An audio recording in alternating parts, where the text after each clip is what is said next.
Games rated E to M.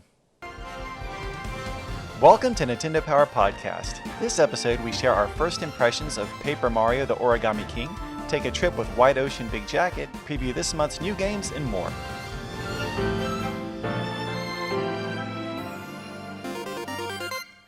My name is Chris Slate, and joining me today are Ethan Stockton from Nintendo Treehouse. Hi, Ethan. Hello. And Camille Van Dyne from the Strategic Communications team at Nintendo of America. Hi, Camille. Hey, Chris. Thanks for having me. Thanks, both of you, for coming on the show, and we've got a lot to talk about, but I'm very excited to kick things off with a discussion about Paper Mario: The Origami King. Now, we've all gotten a head start with the game, but we haven't been able to talk about it yet, so I'm dying to know what you think so far. But before we get to all the new stuff, first I want to find out how familiar you both are with the Paper Mario series in general. Ethan, how about with you? So played a bit of Color Splash on the Nintendo Wii U, but I actually don't have as much experience with the earlier games in the series. I know the series is really beloved, has a lot of fans out there, but I've spent the most time so far with Paper Mario: The Origami King, oddly enough, even though it hasn't been released yet. Great, and Camille, how about you?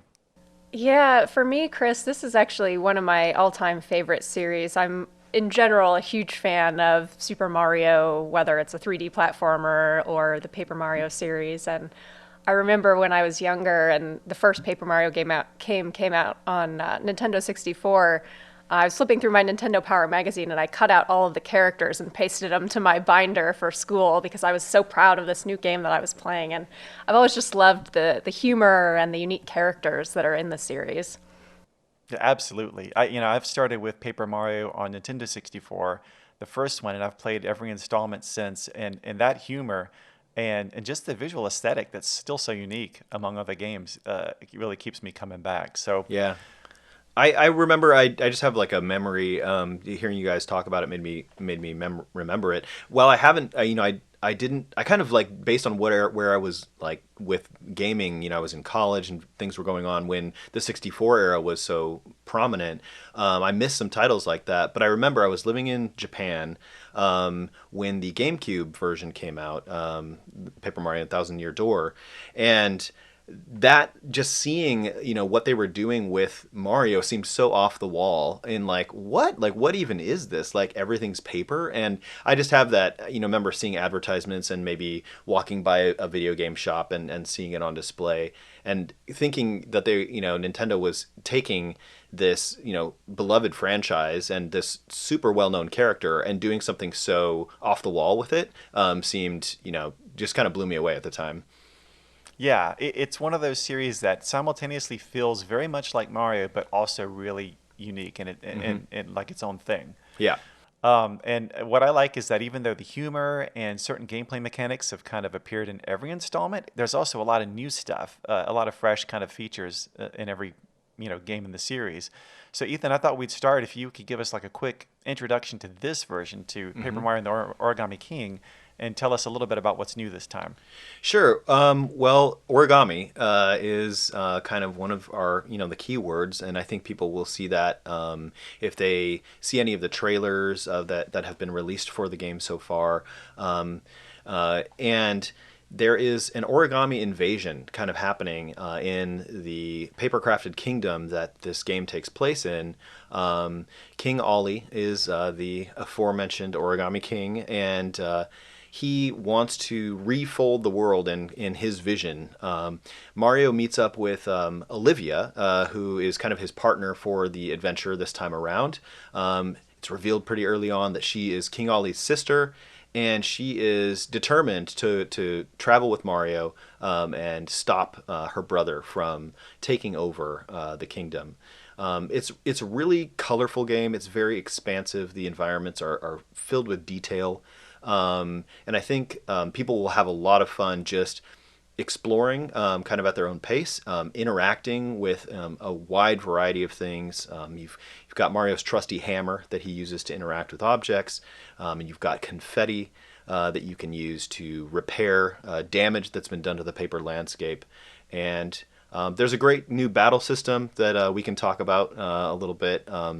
But there's just a lot, I think, to explore and do in this game. And meanwhile, it's just very colorful, really whimsical environments while you're taking on the impending origami menace that's threatening the kingdom.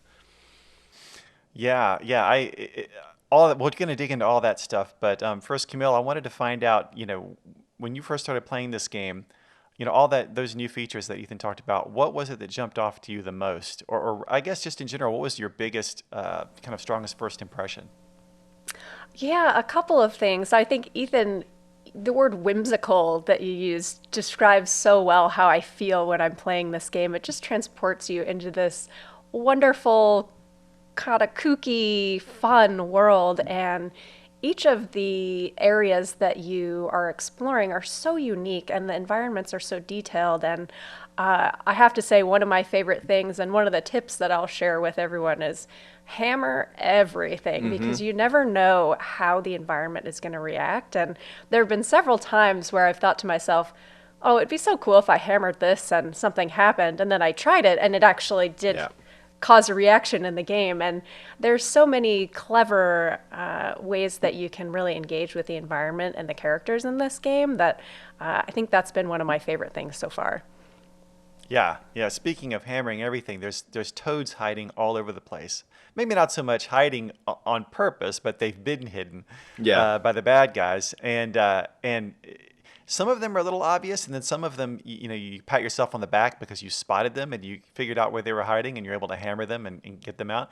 And then there are times where, one of the accessories, and I guess we can talk about this more in a little bit, but a tip I'll give is that one of the first accessories you can get is something that once you have it equipped, you'll always get a little kind of bell ringing sound whenever Right. you're in the vicinity of a hidden toad. And I'll sometimes hear that ringing and have no idea what it's pointing me toward. And then when I really investigate the area and find out where they hid something, I think, wow, at this point I've rescued 100 toads, and this is the first one that was hidden in that way. So that's almost like a game in and of itself. It's just, all the little clever, almost like puzzle-like elements they use to hide these toads. Yeah. Yeah, I think what Camille mentioned and what you're talking about is really, it's just really rewarding. You learn early on in this game that your exploration and your curiosity is rewarded immediately, and it's kind of like I've likened it. I think when I've talked about it with other people to like an Easter egg hunt. So you know that you learn early on that there's tons of stuff kind of hidden or waiting for you to poke around and explore and find, but you don't know exactly what each of those things is going to be. And so with to take the toads as an example, sometimes they'll be rather obvious. You can see the toad right there. You pull it out, he pops out, says something funny and thanks you and runs off.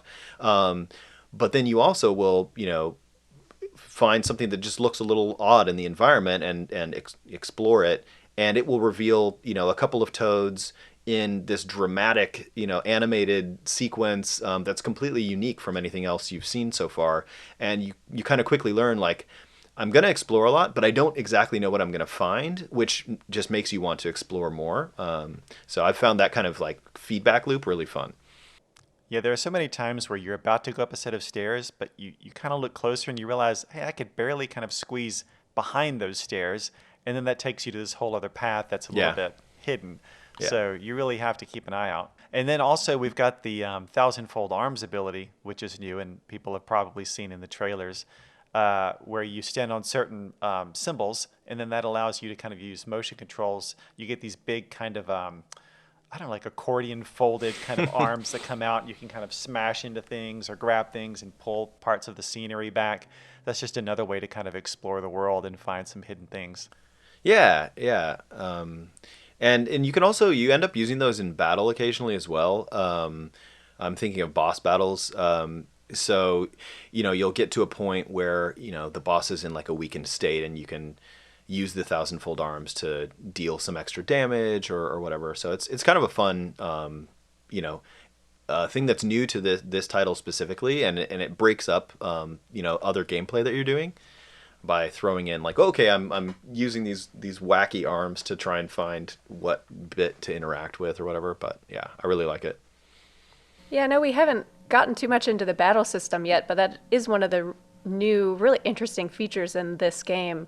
It's this ring-based system, and For regular battles, it's almost like you're solving a puzzle, similar to the exploration of the environment. There are all these miniature puzzles that you solve throughout the game, and the thing that I really like is how it's executed in the boss battles. As you mentioned, Ethan, each one is so unique, and each boss has a very specific weakness. And so for some of them, you may need to activate the thousandfold arms to deal the most damage, or other ones you need to find the best pathway to reach them and weaken a certain part of them using what you will eventually acquire, which are the Velumental attacks, which deal different types of damage as well. And I've just found each one to be so interesting and so engaging. And Yeah. I love how the bosses interact with you throughout the battle too, and you have to shift your strategy as you go along.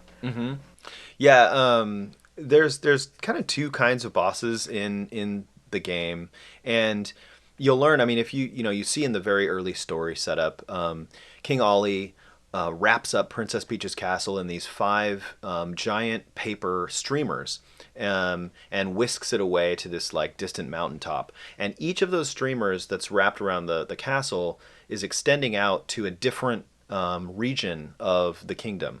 And pardon me, that is what is going to take Mario and Olivia on their adventure as they try to find the ends of each of those streamers. And so there are bosses waiting at the ends of each streamer to defend them and stop Mario in his tracks. But like Camille mentioned, there's also these really fantastic origami bosses called Velumentals.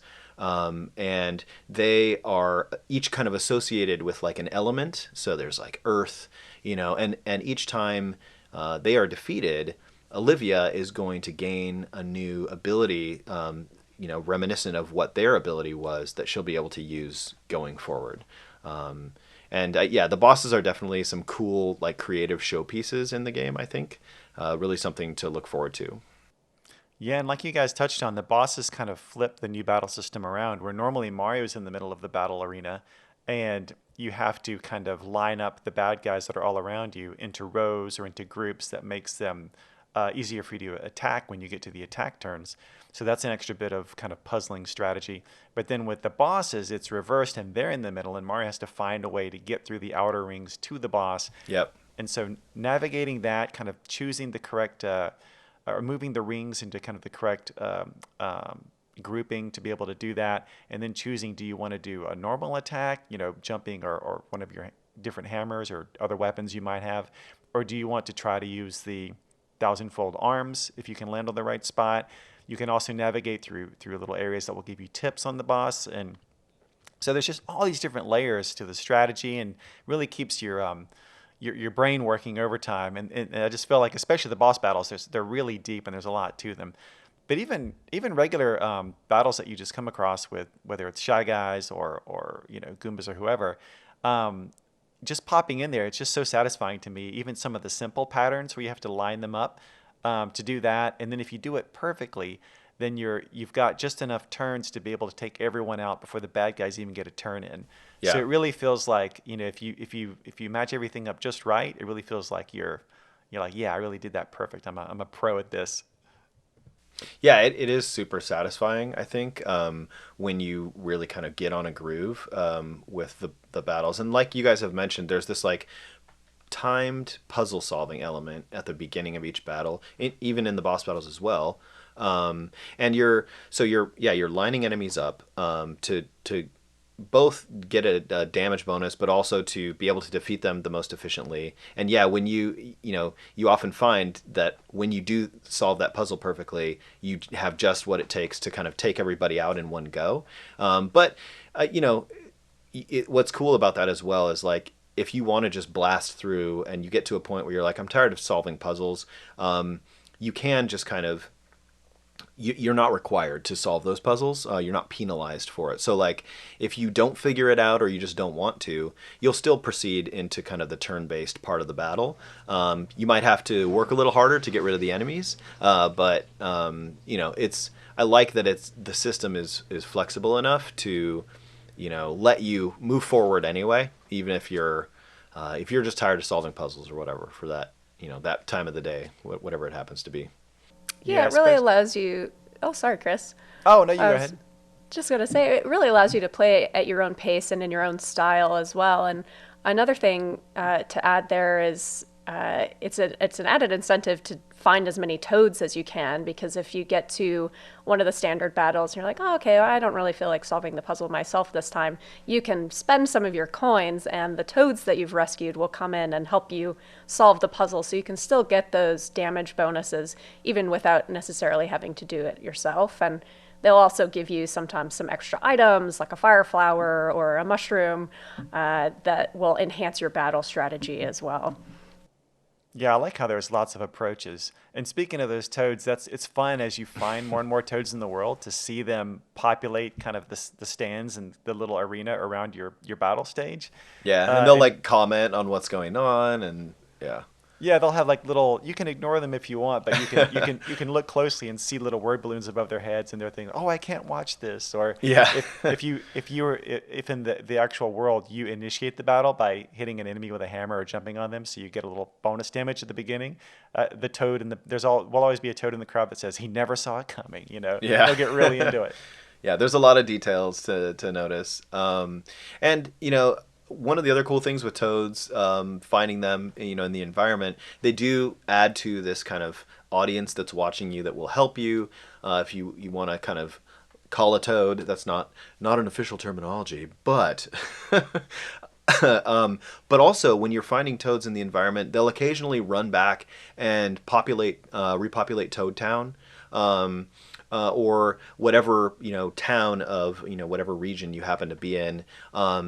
When you arrive in Toad Town at the beginning of the game, it looks really desolate. There's obviously something's been gone wrong here. But as you find certain toads, they'll come back and open an item shop or a place to buy accessories, or a place to train your battle skills. And it's really fun to kind of revisit Toad Town later and see how kind of lively it's become with because of the toads you've been finding. So yeah, I love that. I love building up that Toad Town and returning there, and it's great that it's also kind of a fast travel hub that within the museum there, which a side note, you're kind of filling out with different things that you find along the way, collectibles. But they have a different pipe you can go down that will take you to a room that has pipes that will basically lead you to all the different major sections of the world. So it's easy a lot of times to just pop back really quick to Toad Town and see what's changed. And that's one thing I want to touch on really quick is just the way this world is laid out, because in different Paper Mario games in the past, it's been done in different ways. But I really enjoy, and I was frankly very surprised by just how open the worlds feel. It's there have been many times where you enter an area and you can actually see really, really far into the distance. Like you'll see like a mountain top far away, and you'll be able to see that there's like a little question mark block up there that's tiny. And so a lot of times there's these great vistas that really give you this sense that it's this big interconnected world. And it's, at least as from what I've played so far, I don't know about after the first couple of ribbons, but you could get from one place to the other without ever going back through the hub world. I mean, yeah, I think that's right. Yeah. So that was just a great surprise to me. I love that the world felt bigger and more expansive, I think, than it has in the past. Yeah, I don't know, Camille. I mean, I think you've got more experience with the earlier games. I understand that there have been like chapters a lot of times in previous ones where you're kind of completing an objective, and then the game will kind of take you to the next chapter, and you can't really, I don't know if you gain the ability to, but it seems like you're kind of being moved along from, story to story, and you don't really have the ability to go back. Is that true? Yeah, some of them are structured more in that way, and you'll have the ability generally to travel back to an area, but it's more akin to something like fast travel, where you're not traversing the world either on foot or through some sort of vehicle. It's sort of a screen wipe and then you are in this other area. But I love how seamlessly you can go from one place to another here, and something that I've done as I've gone along and maybe discovered a toad or found a hidden treasure in one area, and that sort of made me think, oh, I remember seeing something sort of similar to this back a couple ways. And so wandering back, and it really encourages encourages you to go back and, if you're like me, collect everything. You need to get 100% on all of those missing items and find all of the toads. So it encourages that additional exploration. I think adds Yeah. a lot of replayability to the game. Yeah. I think you're right. Like Chris mentioned earlier briefly, one of the accessories being the toad radar that you find, which gives you a little bell chime when you're near a hidden toad. And you there's a number of different things like that in the game where you'll acquire an item that will make you go, oh, wait a sec, I need to go and revisit, this area here. And while I think the game really does like its expansive environments right, and by that I mean like when you get to a new zone or a new area, you're really kind of hit with, you'll maybe get a kind of a panning cutscene that shows you just how big this area is, and then you're set free to explore. But after you've explored that area initially and moved on, it, like Chris mentioned, with the fast travel, it becomes easy to get back there. So you get kind of the best of both worlds, I feel like, where you have these really detail rich, wide open playgrounds to explore, but you also have an easy ability to get back to them, to kind of fill in all the gaps and find all the things you might have missed on your first time through. So that's just one thing. Again, I don't have as much experience with the earlier titles to compare it to, but that's one thing I've really enjoyed about this, and it really makes the world feel big, in my opinion. So And I love how many different ways there are to traverse the world as well. Obviously, you can go on foot. In some instances, there are boats or rafts that you can take. And as you mentioned, there's sort of the warp pipe system, which allows you to fast travel. But then there is also the incredibly punny fax travel, where Mario is fed into a fax machine and faxes himself to another location within the world. And it's little things like that that I just think are so clever. And I know we haven't really gotten into the humor of the game yet, but the puns abound. And Yeah, they I do. cannot tell you how many times I've laughed out loud or paused to take a screenshot of a joke or a comment that a character has made that I just found so charming and so off the wall funny. Yeah, yeah, there's no, that's a good point. so many moments so far in the game have just caused me to laugh out loud, or at least I'm constantly chuckling. The toads are always funny, but what I really like about this game too is that there's a lot more characters than just the toads that actually get a lot of screen time. Like one of the characters that actually pals around with you and helps you out in battles and things like that is, well, Olivia calls him Bobby, but I think he keeps insisting that his name is just Bob-omb. Right. But he's a funny guy too, and just characters that you come across. It could be people that are preparing to have a canned food picnic. A grouping of random bad guys. So there's just so many people in the world. There's a lot of variety in like not just the characters, but also their personalities and kind of what their weird quirks are. You just meet so many crazy characters in this game. Yeah, I'm super excited to have people, and I'm not going to talk about it in detail at all, but there is a like old school Japan style theme park that you'll get to in kind of one of the second major areas of the game, and that is something that would be recognizable to Japanese players because there are kind of like we have an old west town at a theme park.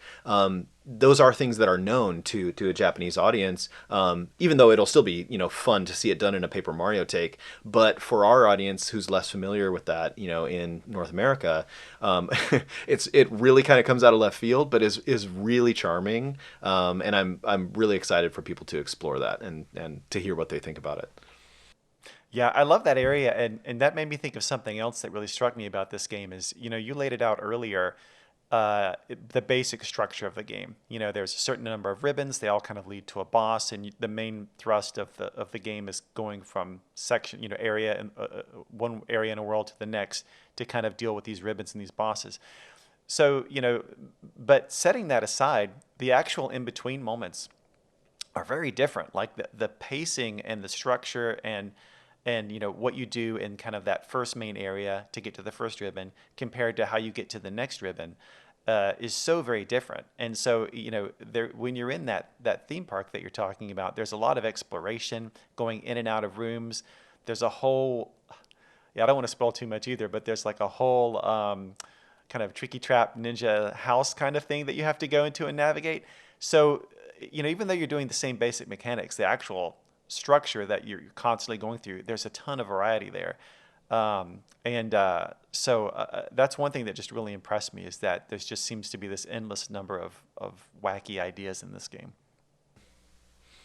No, I think that's really true. Like, it kind of goes back to what I was saying. When you're exploring an environment, you quickly learn that you don't know what you're going to find, right? And you're rewarded for your exploration. But I think that's also true on a more like macro scale for the game, from area to area.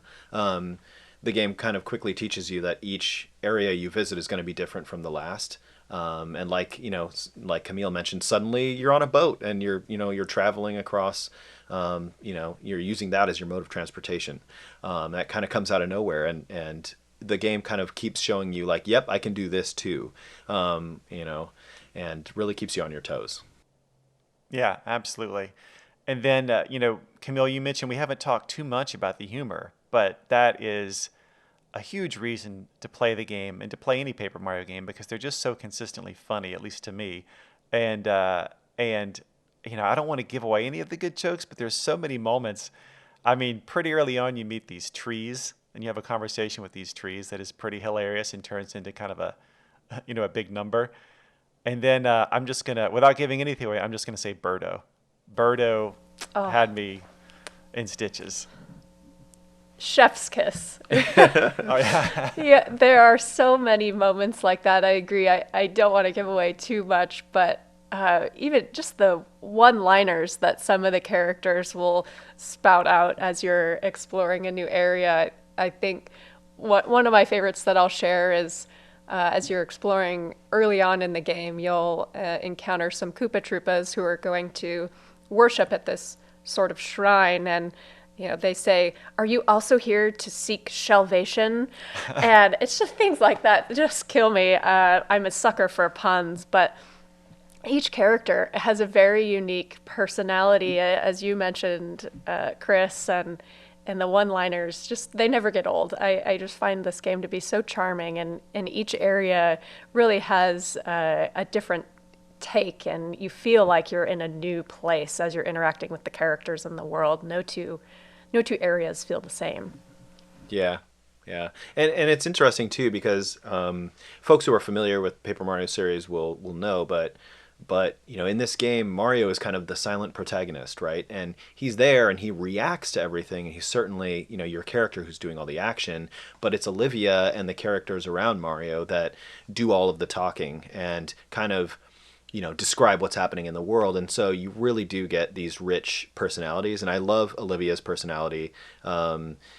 She has these unexpected character quirks that come out as the adventure goes along, and you learn very quickly that she's very energetic and has a sense of humor herself. But then as you encounter new areas and as events happen in the story, you'll get new sides to her character, which is really cool. And I also love that you learn pretty quickly early on with this title in particular the difference between enemy characters that look like Mario, by which I mean kind of this flat sticker-like rounded cute look to them, and then the origami versions. And so just because a character is traditionally Mario's enemy, like a Koopa Troopa or a Goomba, if they look like him in this kind of sticker, rounded style, they're actually his friend, or at least not his enemy. And then it's the much more robotic, kind of cold, origami enemies that you have to watch out for. So you get this distinction pretty early on, which is really kind of emblematic for the whole game. Yeah, I really appreciated that because it opens up the whole world of like Mario bad guys to kind of suddenly be, your buddies, or at least people you can talk to and have fun exchanges with that aren't trying to attack you. So you're all kind of unified against the origami people, and that even goes to Bowser, who right at the beginning of the game you find has also been kind of left in attacked and left in a bad situation. One of my favorites. Yeah. Yeah, he's not happy about it at all. No. And one other aspect of this game I wanted to make sure I mentioned is, I love it in games when there's lots of stuff to do and collect, and any kind of boxes you can tick off to try to get 100%. And I think Camille, you touched on this before, but I love when I'm exploring an area and you're kind of filling in holes where part of the scenery's been torn away. You're filling them in with confetti, similar to how you would paint certain spots in Paper Mario Color Splash, or you're finding hidden toads. Anytime you kind of fully complete that, or even find all the hidden question mark blocks in an area, you'll get a little alert on your screen that lets you know that, hey, you've done 100% of this. And at any time you can pull up the map and look section by section for all those various categories and see how close to 100% completion you are. So it's nice. It's another satisfying, rewarding kind of feeling as you go along to just occasionally, get that little alert that like, hey, you actually maxed this out. And so that really, scratches that completionist itch in me and keeps me, coming back and trying to really find that last, hidden toad, things like that. Well, I was just gonna say I don't want to talk over anybody, but there's what you mentioned the museum earlier as well, and there's one other kind of bit attached to collecting things is as you're finding toads, another use for them is back at the museum.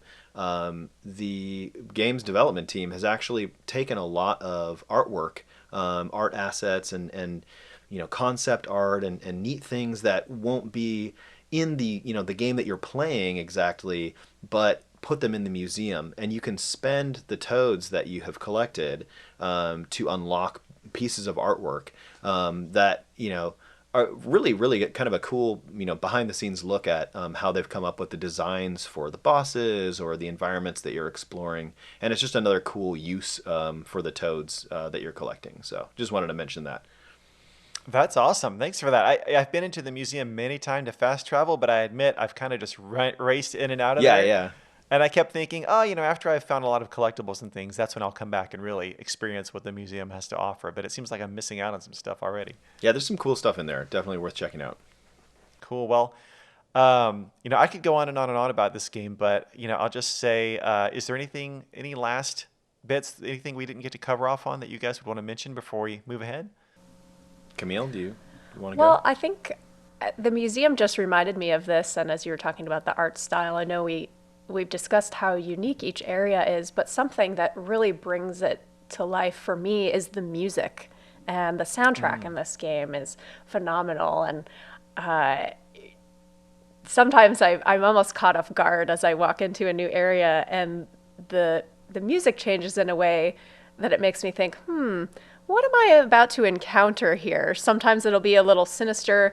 Other times it'll be very peppy and upbeat. And it sort of gets you in this mood, like you know what you're going to experience in the area. But as with anything in the game, I've always found myself surprised at where that music is taking you and leading you. And I'm really excited for people to just experience all of the incredible environments in this game. Mm-hmm. It's used to play up the humor a lot too, sometimes the music. Yeah. Oh, for sure. The last thing I'll say is we've talked a lot about the humor, and I think the series is really known for its humor. But keep yourself ready for a lot of emotional depth actually in this game. I think surprisingly the story goes to some interesting places, and all I will say is that it's not always all just hearty guffaws and laughter. So I like that. It's a really whimsical, fun game to play, but the story actually has some real emotional depth to it. So. Oh, well, that sounds You're interesting. definitely right on that, Ethan. I can't say too much, but there have been a couple of moments where my heart has swelled and also my heart has wrenched at what's happening as these characters continue on their journey. Yeah, and it's surprising. It's like the game has kind of made you expect all this humor, and then it'll kind of throw an emotional curveball at you, and it's kind of makes it even more poignant, sometimes because of all the humor. That's great. Well, I've sensed a little bit of that so far, but I think you guys know a lot more than me at this point. So I'm going to try to not ask any more questions and make sure I experience it as a player as I want to. Well, great. Thanks so much for that. Like I said, I could talk about that game endlessly, but I do want to move on to the next segment, which is Player's Pulse.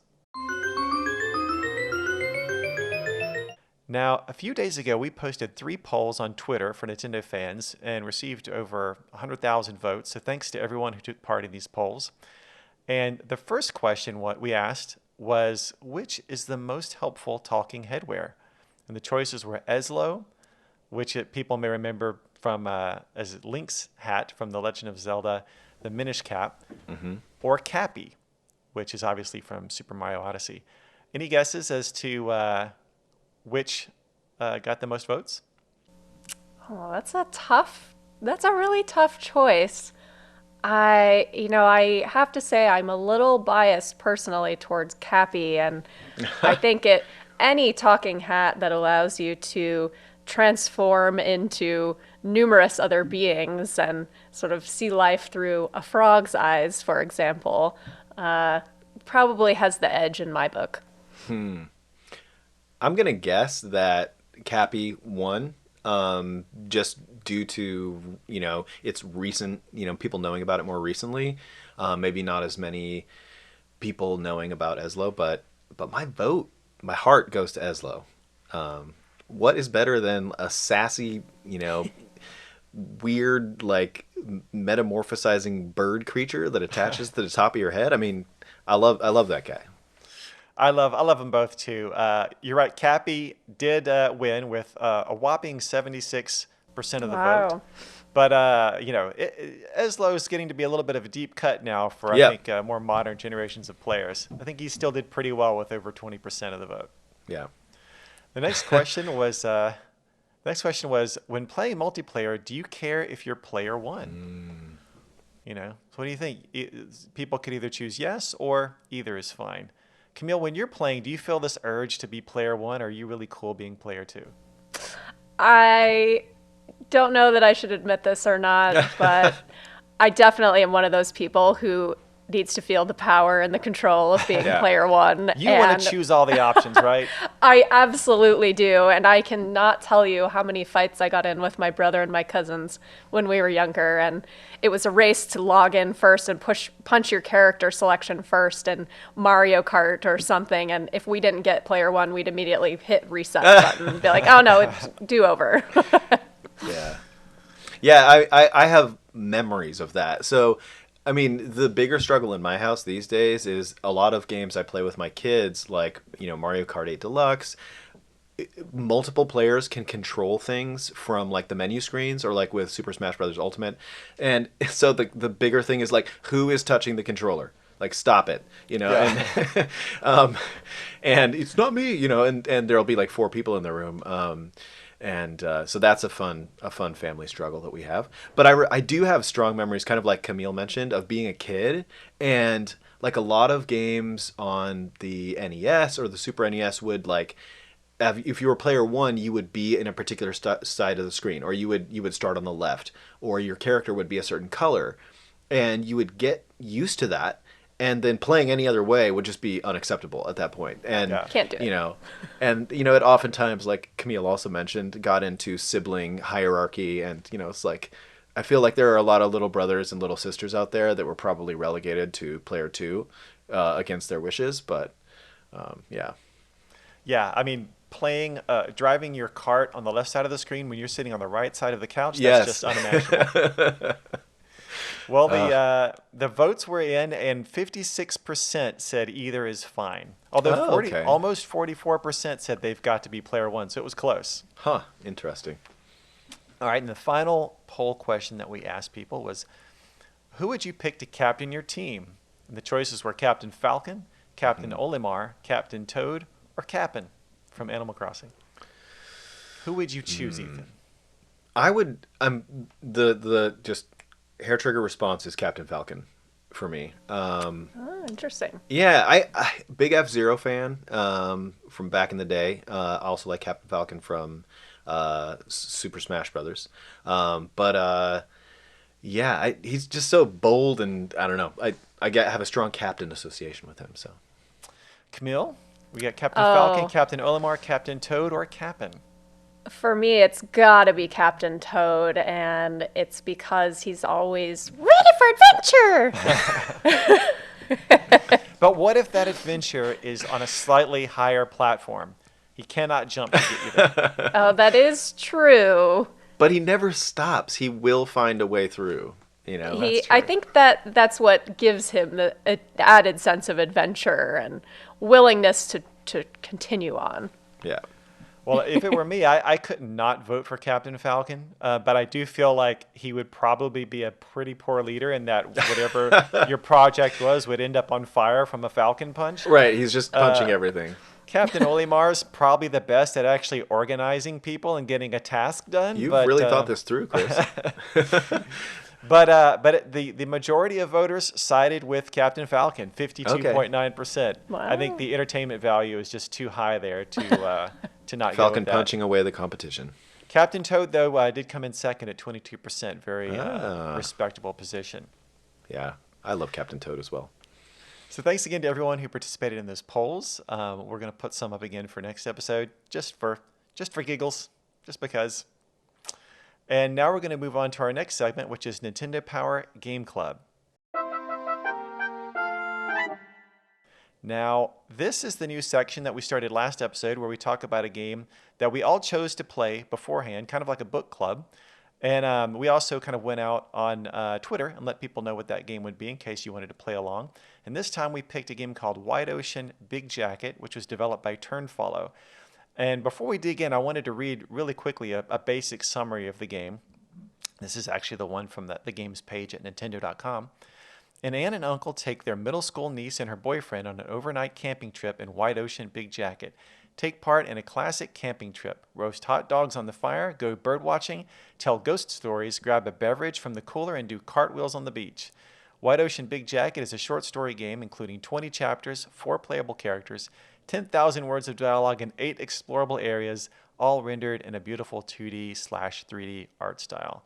And then it goes on to say that the estimated playtime is an hour to an hour and a half, as they say, like watching a good movie with friends or curling up to read a book. And this is also a game that was, under awards consideration at independent games festivals, things like that. So it had a lot of good buzz. But actually, when we first discussed this game as a possible one to talk about here, I hadn't heard of it. So I was very interested to check it out. I was very kind of interested in the summer camping theme, as a kind of an alternate way to kind of get outdoors and have some summer fun. And also the game, when I bought it, was only like $4 basically. I think it may have been on sale. So it seemed like a very light and breezy summery game to try, and I'm really glad I did. But before I kind of get into what I liked about it, wanted to start with maybe Camille. What was your impression, your overall impression of this game?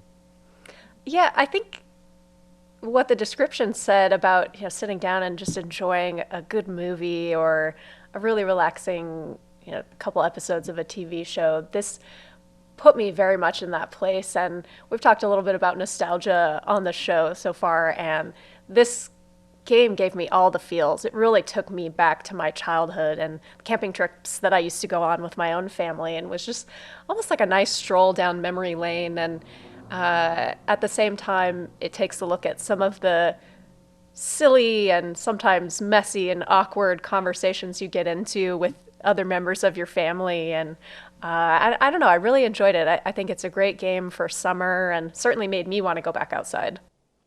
Yeah, I just want to chime in really quick and say I was kind of caught off guard a little bit by some of the subject matter, and it was very real conversations, not the type of like saving the galaxy conversations I'm used to in video games. It really made these people, seem human in a way that you don't normally experience in video games. And one of the people that responded to our Twitter post about this game, who went by Blizz, I just want to share their comment really quickly because it ties into this. They said, I enjoyed the game. It was really well written and made you feel connected to the characters in such a short time. I want to bring the stick holder tradition to my camping trips. And that's just, the stick holder is one of the many kind of kind of goofy but really genuine moments where Yeah, they're yeah, kind of toward coming the up with, end. yeah. And it's tough to compare this game to anything else. I guess there's been kind of a rise of games that are really focused on delivering a narrative, visual novels, things like that. This isn't quite that, but it is very much about just experiencing the story. I don't think there's really any way to lose in the game or anything like that. But the biggest thing I can say about it is that when it was over, even though I played it for a relatively brief time, the characters left a very strong impression on me. Yeah, yeah, for sure. I would say I agree with everything you guys have said so far. This game kind of took me by surprise. I do remember hearing somebody mention it on another gaming podcast that I listened to, but um, and hearing like some brief impressions, and then it kind of drifted, out of my paying attention to it. But when it came back up, I was like, oh, I've heard about this, but really didn't remember enough, to know what to expect going in, and I just kind of dove in, and it really did surprise me. The graphical style was, I felt, very effective. It's not, it's not super detail oriented. It's swaths of color, and there's a simplicity to the graphic style, but it fit really well. Each of the characters has a very unique look, which kind of associates. I found myself associating with their personality, and it just worked really effectively. And almost in the way, like, I don't want to get too like high-minded, but like an impressionist painting, if you look at it kind of from afar and it has these swaths of color, it really leaves you with this like emotional feeling of like what a summer day feels like, or something like that. And I think Camille was kind of hinting at this too. You leave this interactive movie experience, and I was really struck with, like, yeah, summer days camping, in the heat, and you get different looks at different parts of the day. Really do feel like that.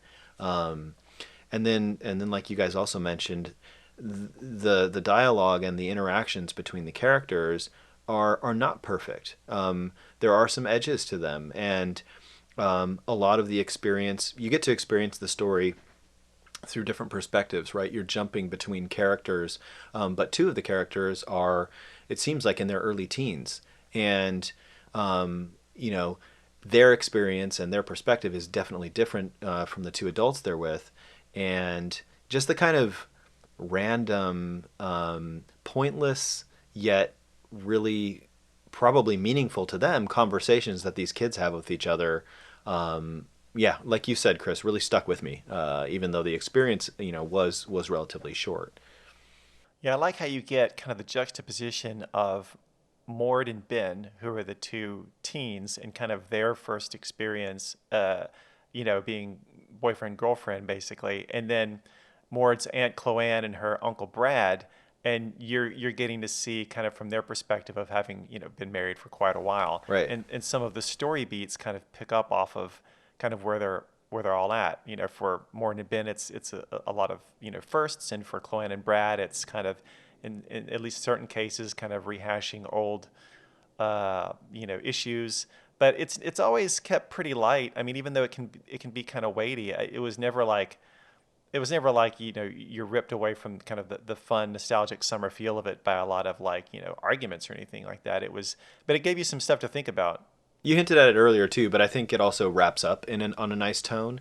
There are some moments where the characters are, maybe if not in conflict, they're discussing some weighty things, but it kind of wraps up on a cool tone that sends you on your way, and you're like, yeah, like I have a really good kind of impression, like looking back on it, I think, because of the way it ended.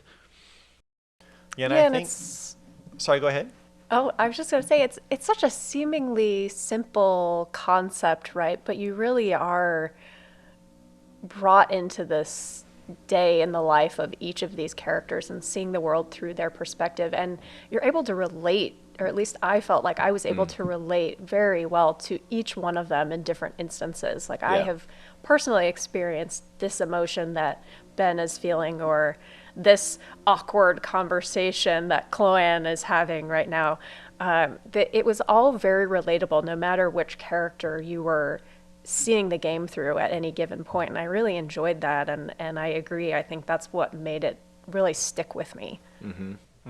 Yeah, and there's, you spend a good amount of time just kind of pressing the button through dialogue screens, but the bits that come between those where you are, you take turns controlling any one of those 4 characters, and sometimes it's even doing something pretty mundane like setting up the tent, or I felt in a special nostalgic kind of twinge when you're packing up at the end of the trip and you're physically Brad, you're controlling Brad and he's physically carrying the boxes of their stuff into the trunk.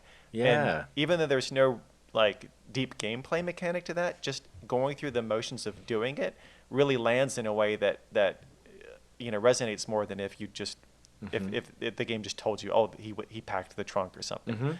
So they really use those kind of interactive bits, I think, pretty smartly. Yeah, I totally agree.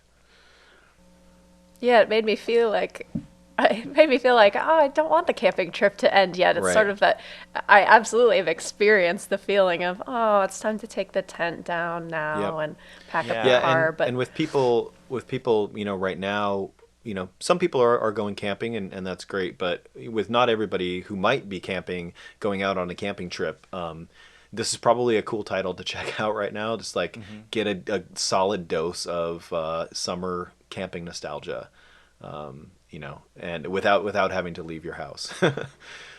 I couldn't agree more. And like I said, going into it, I don't know, to be honest, that it's the kind of game I naturally would have chosen for myself, just because when you first see it in the Nintendo eShop and read a bit about it, it doesn't immediately correlate to anything that I know I've already enjoyed in the past. But I'm really glad that this gave me an opportunity to try it. And like I said, for an hour and a half, and a pretty good deal too with the price. I feel like I took something meaningful away from it. And it was also many times just really, really funny. Yeah, it was funny. Mort especially is so sassy and straightforward. Yeah. And her determination at the beginning to find a bush to use the bathroom in because they're camping and she doesn't want to use which then becomes bathroom. You trying to find a bush to go to the bathroom in. I know if there's a way to you could just pick moments like that as a way to explain this game to people and they would have no idea. They think you're making it up. Yeah. That you spend a good first part of the game just running from bush to bush, and then Ben, her awkward nerdy kind of young teen boyfriend, tells a kind of a campfire ghost story called The Rats in the Sink that I'm not going to spoil any part of, but it was just wow. Yeah. He finishes and everyone's just kind of like, yeah. Are you serious right now? Did that really happen? I know. It was so great. Yeah. So, and I even learned a great camping trick from them. Well, a couple of them. One I won't spoil, but the other one that I thought was so clever was Brad and Clone, they're big campers, and they take this pile of glow-in-the-dark plastic bones, they set it up at their campsite, at every campsite, so that as they're walking around at night, they always know which one is theirs. And I thought that was just such a clever idea. No, so I know. I need my own glow bones. I don't have a glow-in-the-dark skeleton, but I was like, wait, why haven't I thought of that before? Something that, because you always wind up walking to the bathroom like late at night while you're camping and then stumbling through somebody else's campsite. Yeah, that's one of the first things you do is you set him up just sitting on the picnic bench. Yeah. And I you get to choose. Mine was hugging a tree. So you get to choose where you want to put him. I didn't realize which is kind of a nice touch. Yeah. But packing glow bones away at the end was one of the things that gave me the biggest, the trip is over kind of feelings. Yeah. Well, that's great. Any last thoughts? I mean, for me personally, I just think, like I said already, it was a really kind of light, breezy, but kind of touching little summer experience that, I'm glad that I kind of have those memories now, almost like I went on a real weekend camping trip. Yeah. I'll just say I don't know anything, about the developers personally, but I have a 12-year-old daughter, and it was like, oh, they've either done some research or they really have like a good connection back to what it feels like to be 12, because my daughter says a lot of random, things, kind of like Mort and Ben. And I was like, this is pretty authentic. They've done some good work here. Yeah, just the rapid fire. I love how she comes rapid fire with her questions as she's talking to her aunt, but doesn't pause long enough for her aunt to answer any one question and just keeps going and going. And that very much is a typical, 12 or 13-year-old, just endless curiosity and sometimes lack of attention and moving quickly from one thing to another. But I thought this game was so charming, and it was just what I needed right now. Yeah. I think it's definitely a nice little bright spot. All right. Well, next we're going to move on to the Warp Zone quiz. Oh boy. Be nice, Chris. All right. So these are, like as always, these are games that came out 10, 20, and 30 years ago during the month of July this time. So let's get started. 10 years ago. This is July of 2010. So is this like first to answer? Is this like Jeopardy style? Like, I don't have my buzzer ready or anything, but... I'd say consider it a team effort. Okay, good. We'll make sure... I'm just worried for some reason about Camille just destroying me. Yeah, but... no. You'll give me too much credit. And I always say this, but these are really tricky ones. Deep cuts this time. I like the team effort. Apologies in advance. But just even if you guess it ahead of time, just let me get through all the clues for people Got that are you. listening. Got you.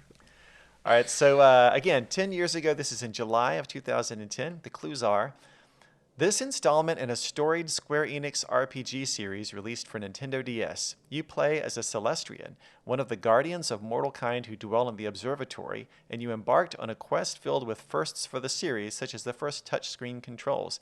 This was also the first game in the series without random battles, and the first to debut on a handheld system. Any guesses? Say this particular... I am Can you not say a JRPG expert. The first clue again? Yeah. Because I'm trying to decide if this was like the first game in the series was on the DS or if it had already been going. I can't remember if the clues made that clear. Yeah, this installment in a storied Square Enix RPG series released for Nintendo DS. So it had been for quite a while before that. I believe Nintendo actually published this game technically, but it's a Square Enix developed RPG. Arguably from the most influential JRPG series of all time. Well, that's got to be Final Fantasy. Well, Final Fantasy. Well, I said arguably. Well then that's some bias maybe comes Dragon Quest.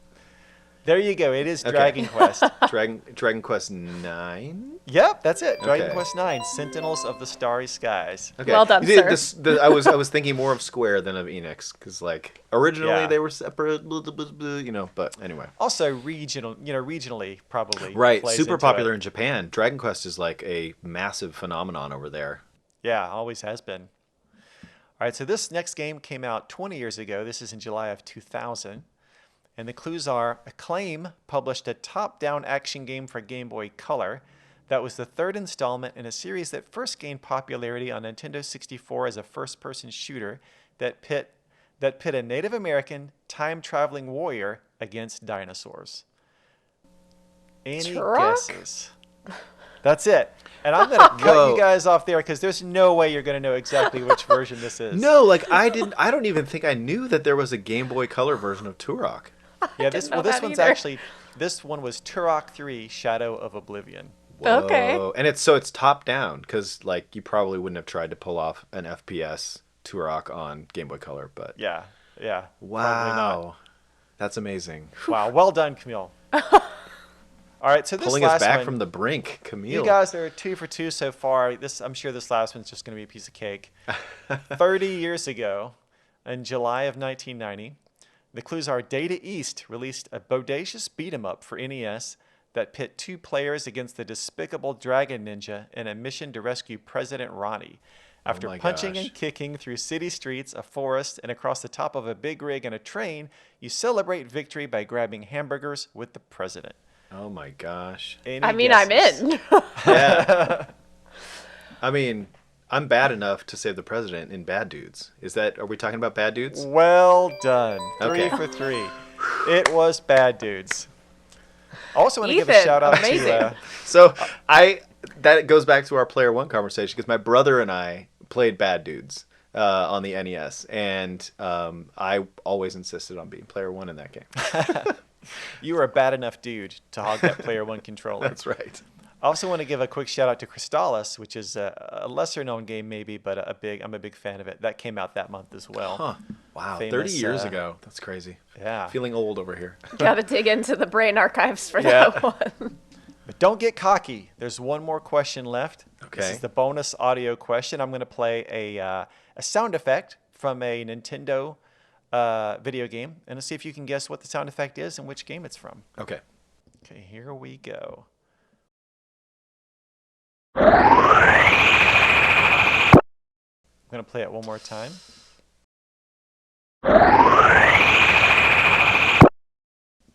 Know what it is? Sounds a little bit like Kirby having a snack. It is absolutely Kirby Nice. having a snack. Oh my gosh, Camille, my depth with the Kirby series does not go that far back either, and I'm so glad you did that because I was going to guess something else and I'm not going to say what it was. No, now you have to tell us. So I'd mentioned F-Zero earlier, and there's this like sound your car makes when you're like accelerating. Yeah. And it kind of sounds like that, but I also knew that almost certainly wasn't right. Thank could see you that. so much. They do sound quite a bit alike now that you Yeah. mention it. That particular sound was from Kirby Star Allies, which was the Oh, Kirby right. game on Nintendo Ah. Switch. Yeah. Play Great. that Well, one. well with my done. kids. Again, this is another one of those months where I warn everybody it's going to be so hard, and you guys make me look bad by just knocking them all out. So great job. Now we're going to move on to game forecast. And this is the part of the show where we take a look at some of the Nintendo Switch games that either just released recently or are coming soon. I'm just going to run through this list here, and then afterward, I'll ask you guys if any of these games popped off to you. So on July 2nd, we had Biped from Post Meta Games. On July 7th, Catherine Full Body from Sega. On July 8th, Superliminal from Pillow Castle Games. On July 9th, Crosscode from Deck 13. On July 10th, Bloodstained Curse of the Moon 2 from Inti Creates and Deadly Premonitions 2 from Rising Star Games. On July 17th, we had Paper Mario The Origami King from Nintendo, obviously. July 31st, Fairy Tale from Koei Tecmo. And then finally, on August 7th, Swim Sanity from Decoy Games. Any games on the list that you guys are already aware of and maybe looking forward to? Well, one for me, I have to say, is Biped, and I'm a sucker for a good couch co-op game, and I love the art style of this. You're playing as two biped robots, and you're working together to solve different puzzles in a variety of sort of funky and weird, colorful environments. And I haven't had a good co-op game to play in a while, and this one I think is really calling to me. Cool. I hadn't heard of that one before. I'll have to check it out now. Yeah, that wasn't on my radar either. Ethan, any of these games already on your radar? Well, I've gotta say, a little title called Paper Mario: The Origami King is looking forward to that. But I love action platformer games, and I have heard a lot of good things about Crosscode. My brother actually played it and recommended it to me, and I hadn't had a chance to check it out. I know it's been out on some other platforms already, so this might be my time to jump in and grab it for Nintendo Switch. And kind of on the same note, Bloodstained. I can't remember the full title. It was Curse of the Moon 2? Mm-hmm. Yeah. So I really loved the first Bloodstained. And love Castlevania series games. So I would love to check this out as well. Yeah.